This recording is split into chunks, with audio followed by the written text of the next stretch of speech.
ചെമ്പിന്റെ സമീപം നിന്ന് ഉള്ളിലേക്ക് നോക്കുകയാണിവർ. ഒരാവേശത്തിന് ഷൂട്ട് ചെയ്യാൻ ചെമ്പിൽ ചാടിയ ക്യാമറമാൻ പ്രശാന്ത് ആൽബർട്ടിന് തിരിച്ചു കയറാൻ കയറിട്ട് കൊടുക്കേണ്ടി വന്നു. പാത്രത്തിനടുത്തു നിൽക്കുമ്പോൾ 6 അടി പൊക്കമുള്ളവർ വരെ ലില്ലിപ്പുട്ടിലെ മനുഷ്യരെ പോലെ.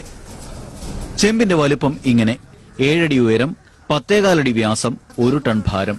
ഓട ചെമ്പ് പാത്രവ്യവസായത്തിന് പ്രശസ്തമായ ആലപ്പുഴ ജില്ലയിലെ മാന്നാറിലാണ് ചെമ്പ് നിർമ്മിച്ചത്. 15 വിശ്വകർമ്മജർ 2 മാസം പണിയെടുത്തു. 8 ലക്ഷം രൂപ ചെലവായി. കോഴിക്കോട് പരതപ്പൊയിൽ PSK തങ്ങളുടെ നേതൃത്വത്തിൽ എല്ലാ വർഷവും നടക്കുന്ന സ്നേഹസംഗമത്തിന്റെ അന്നദാനത്തിനായാണ് ചെമ്പ് ഉപയോഗിക്കുക. 500 കിലോഗ്രാം വീതം അരിയും ഇറച്ചിയും 250 കിലോ സവാളയും 100 കിലോ മറ്റു ചേരുവകളുമെല്ലാം ഒരുമിച്ച് ഈ ചെമ്പിൽ ചേർത്ത് ബിരിയാണി വയ്ക്കാം. നാട്ടിൽ സാധാരണ സദ്യയ്ക്കും മറ്റും ഉപയോഗിക്കുന്ന സാമാന്യം വലിയൊരു ബിരിയാണി ചെമ്പാണ് ഇത്. ഇതിന്റെ ഒരു വലിപ്പം മനസ്സിലാകാനാണ് ഈ ചെമ്പ് ഞങ്ങൾ ഈ വലിയ ചെമ്പിന്റെ ഉള്ളിൽ ഇറക്കി വെച്ചത്. ഇന്ത്യയിലെ ഏറ്റവും വലിയ, ഒരുപക്ഷെ ലോകത്തിലെ തന്നെ ഏറ്റവും വലിയ ബിരിയാണി ചെമ്പിന് ഉള്ളിൽ നിന്നും ക്യാമറാമാൻ പ്രശാന്ത് ആൽബർട്ടിനൊപ്പം സുജിത് ചന്ദ്രൻ, ഏഷ്യാനെറ്റ് ന്യൂസ്, കോഴിക്കോട്.